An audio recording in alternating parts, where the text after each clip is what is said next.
Before I turn it over to Rob, I'd like to let everybody know he's got an amazing bio. He is the founding CEO and the current president and CSO of Molecular U Corporation, backed by his expertise in molecular diagnostics, molecularly targeted drug discovery and development, biochemistry, and regulatory compliance. He drives the innovation behind molecular use multi-biomarker analytics. He established a low-cost method of measuring hundreds of biomarkers from a single blood sample, along with establishing an LLM model to incorporate the world's leading scientific literature. He has been involved in drug discovery and development projects. He has his PhD from the University of Alberta, Harvard Medical School, postdoctoral fellowships in many locations. We are honored to have you with us. So thank you for being here. And I'm going to turn it over to you.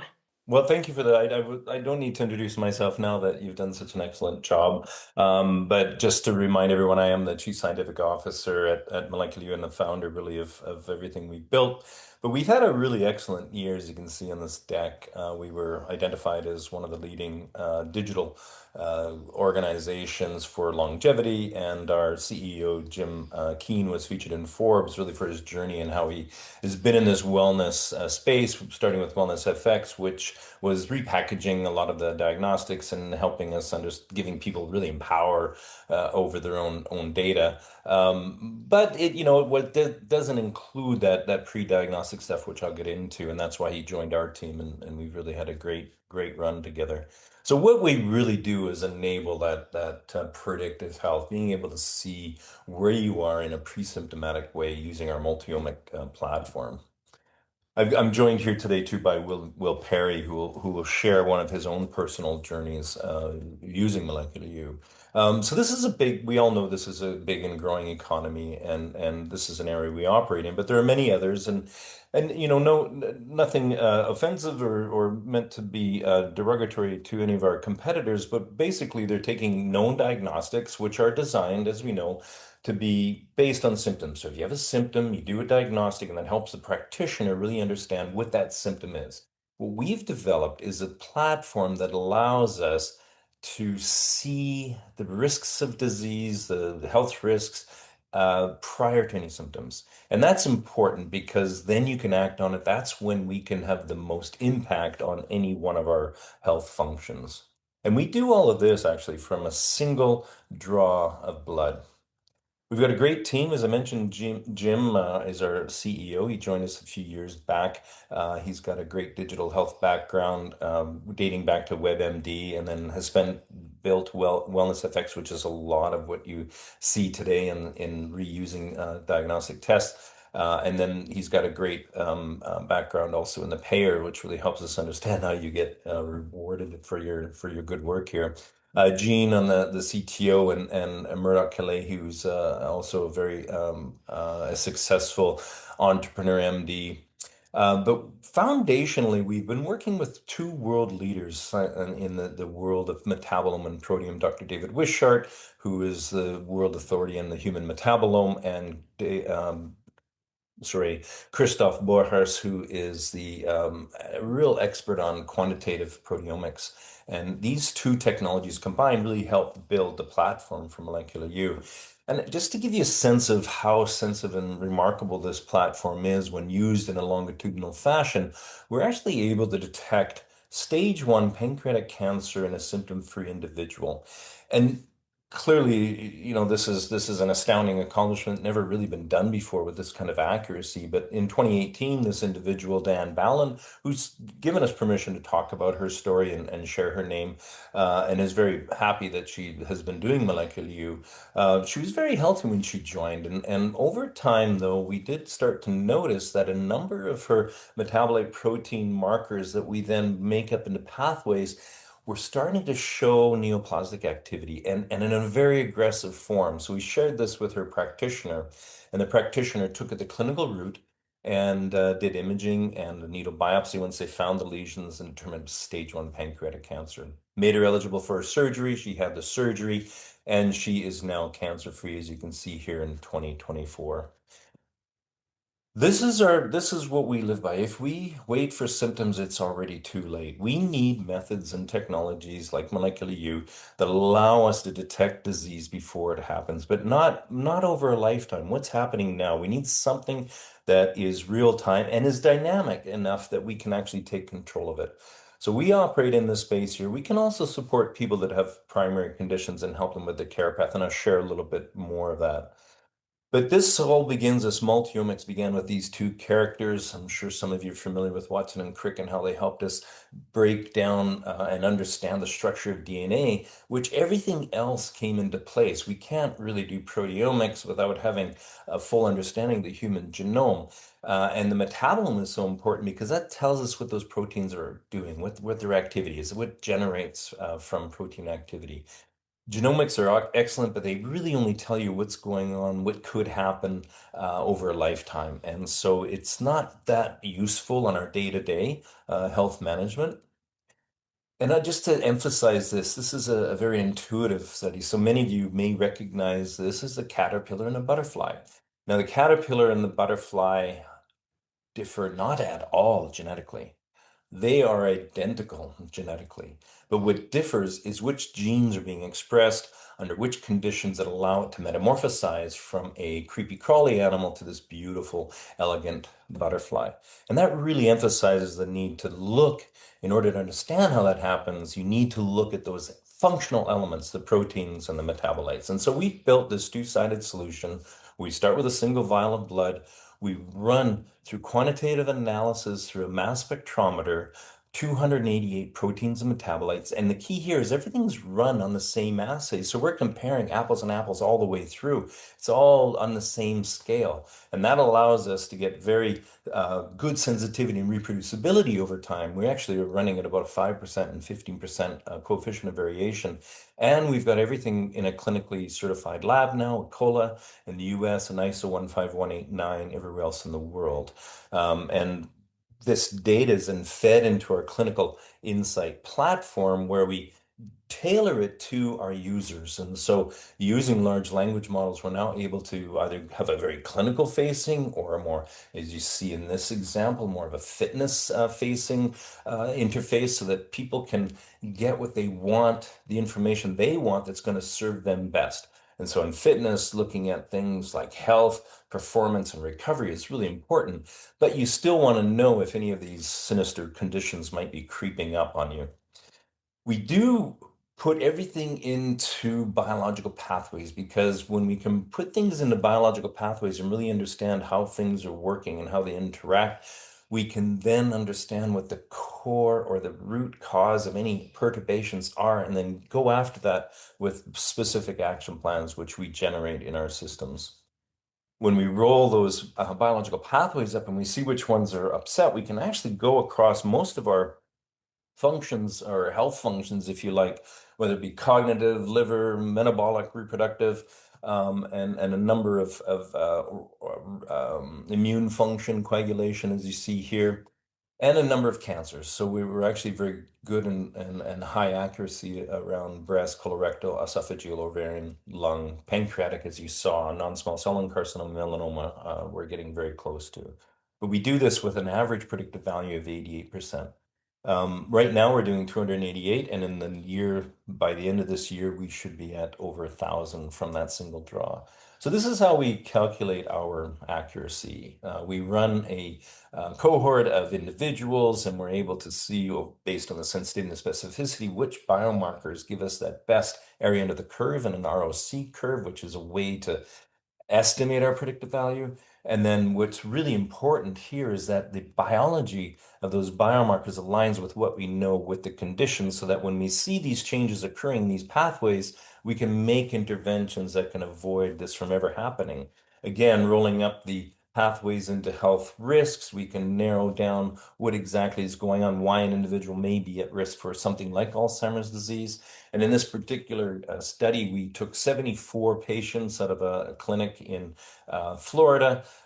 They From the EHR, it was indicated that there were five that were diagnosed with Alzheimer's disease, 13 with mild cognitive impairment, and 56 of them were relatively healthy. When we ran in our synchronous analysis using the mass spectrometer and all of our biomarkers, we were actually able to determine that only four of those patients that had been diagnosed with Alzheimer's disease were actually Alzheimer's disease, and one of them was more vascular dementia.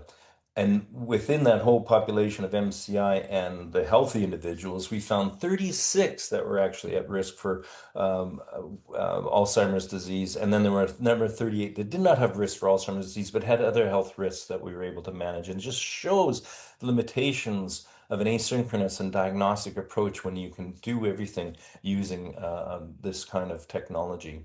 The other thing that was really exciting about this particular analysis is that we learned that not everybody will get Alzheimer's disease by the same path. We were actually able to stratify the population into three distinct endotypes, meaning that one group through inflammation and oxidative stress would be moving towards Alzheimer's disease, another would through neurotransmitter metabolism disruption, and then a third through dyslipidemia. Now, other areas we're very interested in, so of course, the central nervous system, but also weight loss. We're looking to be working and supporting clients through weight loss, and we know there's a lot of excitement and for good reason around GLP-1 agonists such as Wegovy and others. But they have their downsides and they don't work the same for everybody. We know some people fail, we know some people do better, and we know there can be benefits and we know there can be side effects that need to be monitored. From our one test, we can see before the individual how they look after the individual has been treated. Are they getting muscle wasting that there's maybe not being detected just through a scale? Are they benefiting through heart and get benefits to the heart and the brain? So we can also measure that from this single test. In addition, we're very interested in women's health, very intrigued by our previous speakers. Two-thirds of women of the Alzheimer's disease population is made up of female. That's a little known fact, and we need to do much better. And a lot of this is now believed to be due to the changes, the physiological changes that women go through when they go from normal menstrual cycles to menopause. And so not managing that properly can have profound effects by driving up inflammation, changing cardiovascular situations, getting that oxidative stress. So monitoring this over time becomes super important. And of course, there tends to be a higher risk for cardiovascular disease and other metabolic conditions that we can monitor. And we've now added 14 steroid hormones, so we can also look at the balance of those steroid hormones and see how that's going over time. In addition, we're very strong on female-associated cancers. So I'll give you a couple more examples quickly, and then I'm going to hand it over to Will to give you his story and more on the behavioral, on the fitness side. And this is a 70-year-old female that we recently analyzed, and we were quite shocked by the number of values that were out of range and the sort of health scores that she was getting. One that indicated that she was very high risk for depression. It turned out that she was. We learned this in the consultation that she was taking medication, but nothing to address the root cause, which was the neuroinflammation. So if we don't address that, we're really not going to help her with her depression. The other things we picked up that were not noticed previously were the cardiovascular disease, the risk for COPD, and rheumatoid arthritis. But even more concerning, and primarily because of her lifestyle choices, she's created an environment, an internal environment that is almost ideal for cancer to proliferate. And we actually determined that she had a number of the hallmarks starting to emerge, not certainly as advanced as with Diane, but certainly something we were concerned about. But pointed as an association in colorectal, it turned out that she had just had a colonoscopy with some polyps. Some were tubular adenomas that needed to be removed. And our concern is that there's still some residual condition disease here that needs to be done. So we're going to continue monitoring her right away and make sure that all of that has been taken care of. And I'll share, our firefighters are an amazing group of individuals, and they face different kinds of occupations occupational hazards than the rest of us with all the effluents that they deal with. They work out hard, they try to eat right. But this individual, maybe through the effluence of fires that he's been exposed to over the years, although he feels great, he too is at a high risk for depression, cardiovascular disease, and type 2 diabetes. And we know that those effluents that come from fires can really drive up inflammation and oxidative stress within the individual and lead to these kind of conditions. And again, we've got an individual here who's leaning towards an early stage neoplasia. The good news is this can be changed through a lot of it through lifestyle. I'm not going to claim that for the cancers, although creating the right environment so cancers don't proliferate can be done through lifestyle choices. We've been able to demonstrate using our action plans that people can get a 50% increase in their health scores in just 100 days. And so through health coaches helping them along the way, we think getting beyond that 100 days would be fantastic. So I'm going to hand it over to Will, and he's going to take us quickly through his experience. Will? Yeah, thanks, Rob. Nice to meet you all. I'm Will, and I'm working in the marketing department here at Molecular U. And so far, you've heard from Rob how these proteins and metabolites have been selected for that really early disease risk detection. What I want to give you a bit of a case study on my own experience with Molecular U and how I've used it for my health optimization strategy. And as with every health optimization strategy, it starts with a baseline. So I did my first test in January 2025. And some things to know about me. So I'm 30. I exercise every day, maybe to my detriment, as you might find out.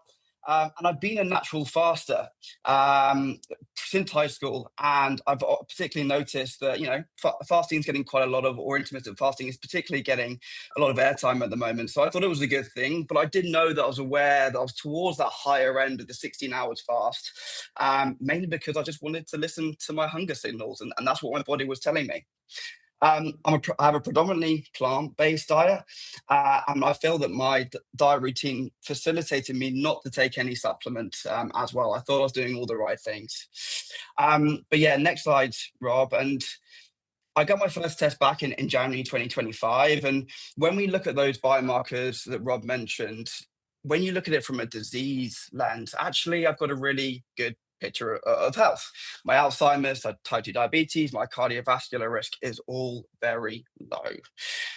But thankfully, that's great. I do have some family history of these things. But when we start to have a look at my biological pathways and how my systems are operating, that bar right at the top there is my blood clot production. None of those biomarkers were in range. So the recommendations that I was given was really, because my disease risks are looking pretty low, keep doing what you're doing, but to improve on this blood clotting pathway, increasing my animal protein and my omega-3 supplementation will help with that. So I was recommended to do my second test 9 months later. And since that test, I had increased my level of protein. I was mentioned about that supplementation of omega-3. I didn't quite stick to that. I'm sure as a health coaches, you might have some of your clients that don't always stick to those recommendations, but I thought that I could naturally get it from the diet that I was consuming. The second thing to mention in this was that I changed my sleep routine. I wanted to bring my sleep routine earlier. Andrew Huberman told me that I could switch my sleep routine within 3 days. I tried this routine for 6 weeks before getting retested with Molecular U. I'm just going to kind of show you what sort of impact that really had on my body. So when we look at the proteins that are being produced in my body, at that Jan 2025 stage, as I mentioned, all of those were either out of range or borderline. But when we look at October results, I have managed to improve that. So I now have one biomarker that is in the range, and I've reduced the number of biomarkers out of range. So that increase in protein consumption certainly has helped, but there's still these fibrinogens, which are a liver-produced protein, which are important for that blood clotting, wound healing, and inflammation. And immune response, as I'll go on to show later, was still very low. My creatine levels also remained very low, and I was hoping that with that increase in protein consumption, that would increase. But clearly, there's still some more work to do there. So my muscle recovery, my brain health is far from optimal. My GABA. Well, where do I start with this one? So because I only brought my sleep routine forward an hour from 7 till 6 a.m., I managed to increase my GABA production by 300%. So this meant that my brain wasn't able to shut down by the time that I was getting sleep, and I was having really poor restorative sleep. And this was actually feeding this poor blood clot formation pathway that I'm having, because during my sleep, my liver wasn't getting the fuel to produce those blood clot proteins. So I was getting into this vicious cycle of not sleeping, not getting enough recovery after my workouts, and then not producing enough of these liver proteins that were fundamental to my blood clotting pathways. If you look at it from Rob, just go back one size, sorry, Rob. If you look at it from my fitness perspective as well, my stress recovery, my training motivation, my mental drive, all of these were very low because that GABA was particularly elevated. So there were many times I was like looking myself in the gym in the morning, completely glazed over because I didn't come in with that mental preparation. My immune system also was compromised because these liver proteins weren't being produced, so my C3 and C5. So I went from perfect immune function in Jan 25 to having reduced in function. And the next biomarker that I have a look at was acetyl-ornithine. And this was a really interesting marker. So this is again associated with the liver health. And having too much of this shows that I'm not disposing of the nitrogen that's being produced throughout the urea cycle. And because I was working out in the morning and fasting until lunchtime, my liver was super stressed. It was having to produce these proteins without a lot of fuel. So this has now remained chronically high. And if I wasn't aware of this, maybe 5, 10, 15 years down the line, I would have just accumulated chronic liver stress. So now I'm really aware that actually I should be reducing my fasting window. Hemoglobin subunit alpha 1. This is a molecule that carries oxygen around the body. And it helps with keeping yourself awake and energized.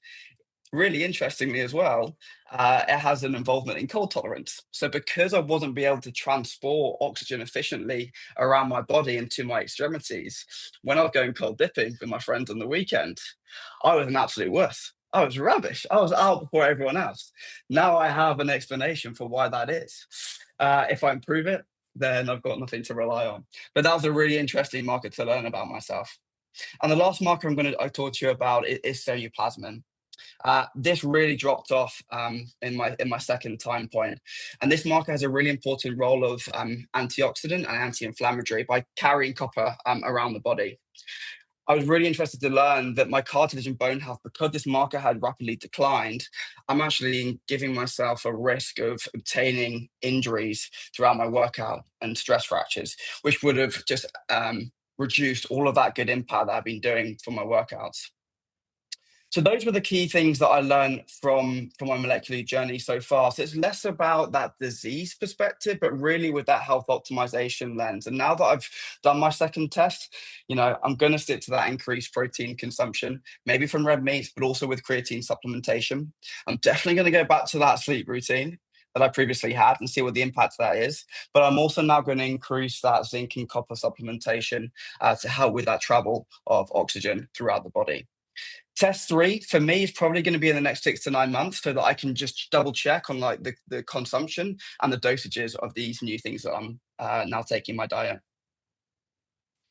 So that's been my journey with Molecular You, and I'm really glad to say that for this conference exclusively, we're able to share a discount to this audience by sharing 40% off any Molecular You test and consultation. And I really would recommend getting that consultation, because I was really able to learn those points about the fasting and that cold dipping about my body. Only when you're having that interaction with another human can you really get to understand what that bespoke and unique individual is operating with. This is just limited to US and Canada, and when you scan that QR code, that 40% will be applied to your discount, actually. And also, you might have noticed that on the FMCA job posting board, we have posted a job application. So if you just recently graduated from the FMCA, we're really encouraging health coaches to use Molecular You as part of your health coach regimen. So we love you to become a partner with Oh, us. And if you schedule a call with that QR code, we can give you an introductory call and we can upskill you on the Molecular You product. And we can take it from there. You'd also get a commission kickback as well. So it's a nice lucrative opportunity for yourself. So that's it from Rob and I. Thank you very much for listening, and we'll open up to any questions. thank you. Well, there have been some questions that have come in. We will, until Dr. Denise comes on, we can address as many of these as you guys can. Is Molecular You available outside of the United States? So we are expanding into other jurisdictions now. So we're setting up in Korea, Europe, through Switzerland, and then, sorry, my throat's just, and then we're, excuse me, exploring the UK, Australia, Which Mexico. Belgium, Mexico, all sorts of other places. Yeah, we've got to find the correct lab partner first. So we've got the operations ready to go in North America and Korea so far. But yes, we're looking for international expansion. Okay, so stay posted. What is the difference between epigenomics, and epigenetics in terms of testing? I mean, all the omics are meant to be all encompassing, and then when you say genetics, you get very narrow in your focus. So that's the biggest difference, I would say. So when you think about genetics, you think about the particular genes of interest, and you think of genomics, it's covering everything. So a full scan would be epigenomics. The problem with epigenomics, an analysis of epigenomics, is that every cell type has control over which genes are going to be expressed, which is, the methylation of the histones that silence those genes.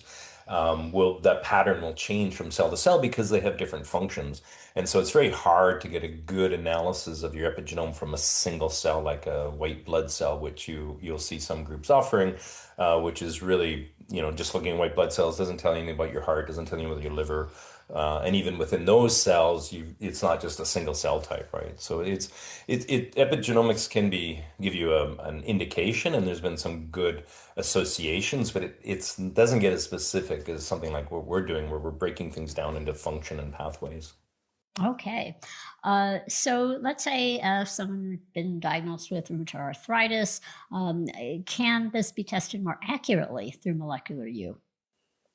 So we've got our rheumatoid arthritis, and we don't have osteoarthritis worked out yet, but rheumatoid arthritis, we're about 85% accurate. Now, there are single tests that are diagnostic, so if you have the pain and so on. So one of the goals, again, with Molecular U is to pick up those changes that really drive arthritis, so you can make those lifestyle modifications to avoid the arthritis from developing too fast or even developing at all. And so we're very confident in our ability. We've picked it up in a number of people that complain about being ache and stiffy, where other tests weren't able to pick it up at all. And the big advantage, I think, too, with having a rheumatoid arthritis analysis is that you can then determine if an individual is eligible for a certain anti-arthritic drug. Okay. What was that test called that you did to find out your immune system strength? Olivia wants to know. The test that is it for Will? Everything. So this is a comprehensive analysis. So everything's done at the same time. We don't Okay. sort of say, okay, we're going to do this test, this test, this test. And the reason is taking a comprehensive approach is rather than a reductive approach, which is really the practice of medicine, is that we can see everything all the time because you just don't know what can change over time. So take the example of Diane Ballin. So, she was mostly healthy, but we did see some cardiovascular risks. And if we'd said, okay, we're going to just focus on your cardiovascular risk, we would totally have missed the pancreatic cancer. And so that's the challenge that we have in our systems today is we get to be quite narrow in our scope by keeping this comprehensive broad scope analysis, which honestly costs us about the same to run all of those metabolites and proteins as it does to run one or two of them. So because we've been come up with this multiplexing technology, we can do that full analysis every time.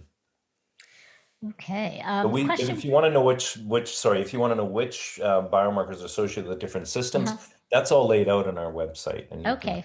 into the Great. pathways. Yeah. Can you speak further on elevated GABA and how it doesn't allow the brain to shut down? Oh, Rob, can you tell that one? How elevated GABA what? Sorry? Elevated. Can you speak on elevated GABA? If your GABA is elevated, that it doesn't allow the brain to shut down. She always thought that GABA helped get into parasympathetic. So the elevated, well, uh, it's true that GABA is actually when is more of an inhibitory, and can slow Yeah. things down. So, but it's like anything when you start to get an imbalance, you have to address that imbalance. And so the direct pathway may not be just the GABA, but affecting the GABA will affect other downstream mechanisms. Gotcha. So That makes it's sense. more tied into the various pathways. Mm-hmm. Can you speak to whether there's training that can support, educate health coaches on how best to work with molecular U? So we are getting better at our training modules. We are very interested in working with health coaches in particular, because we do get a lot of people that want to consult, and plus people do need somebody to help them along the way for sure. It was somebody once mentioned to me there's 15% of the population that can do it themselves, and 15% of the population is never going to do it no matter what. But then you've got that group that needs that support. And so currently we're doing one-on-one training with individuals. We give you an example, but we are working on modules that'll make it more independent and more efficient. And these should be rolling out in Q2. Okay. Is molecular U complementary to direct to consumer blood testing, or is it a replacement? We see it as the primary test that everybody should be getting because it's so comprehensive. We have seen now in a direct to consumer, that's absolutely true because you get so much coverage in so many different areas, so you can replace it. If you've got specific concerns and you're working with a practitioner, obviously we're not going to get involved in or in the way of any sort of practitioner prescribing of any test. But yeah, we see it as the really the entry level to understand where you're at. And if you do this, if you're mostly healthy and you just are interested in your health risk, an annual test is great. But if you're in the performance game, then you want to go, you're trying to optimize your performance like a guy like Will, who every 3 months is even better because you can, within that Mhm. 100 days, you can see if those changes are actually having the benefit. And if, you're exercising regularly. So we could actually see it from a wellness perspective as being the go-to test. And we've actually been using it interestingly with physicians to unravel some very complex conditions that could not be answered. So there was that individual who came to us after going to the doctor complaining, "Oh, I'm stiff and achy. I don't understand what's going on. My doctor says it's because I'm getting old." And we did the test, and it turned out that she had these immune responses that were leading to rheumatoid arthritis. And they went back and tested again, and she did have an autoimmune condition developing that they totally missed in the practice. Okay. We have a number of questions that I apologize. We're not going to get to all of them. How often do you recommend testing, for example? Yeah, and then so that's I'm not to be cheeky, but that depends. Okay. So if you're mostly healthy and you're mostly interested in your health risks, once a year, just to make sure you don't have something sinister develop or things change over time that maybe we don't control, or even we move, we change your environment, you change your jobs, things can happen. If you are really interested in improving yourself, and let's say you do have some health risks, then test after 3 months to make sure that those action plans that we provide you with are having the benefit. At least you're going in the right direction, and maybe refine it. So maybe test again. And if you're an optimizer, then really the sky's the limit. If you really want to get down, 4 times a year would probably be the maximum. But we've started to see some applications in clinical work as well. So working with somebody who may be at risk for an immune adverse event through something like a checkpoint inhibitor or immunotherapy for a cancer, we can determine quite accurately with an 80% accuracy if somebody's going to have an adverse event. And so you want to be tested then and then tested again to see if that is actually what's occurring. So it really depends on the application. Okay, well, I want to thank both of you. This is fascinating, and I think it is showing where we're headed, the future of testing, precision diagnostics results that I think will play a huge role in the helping people. As we saying, our theme today is becoming the CEO of your own health, and all of the insights that you can get from molecular use.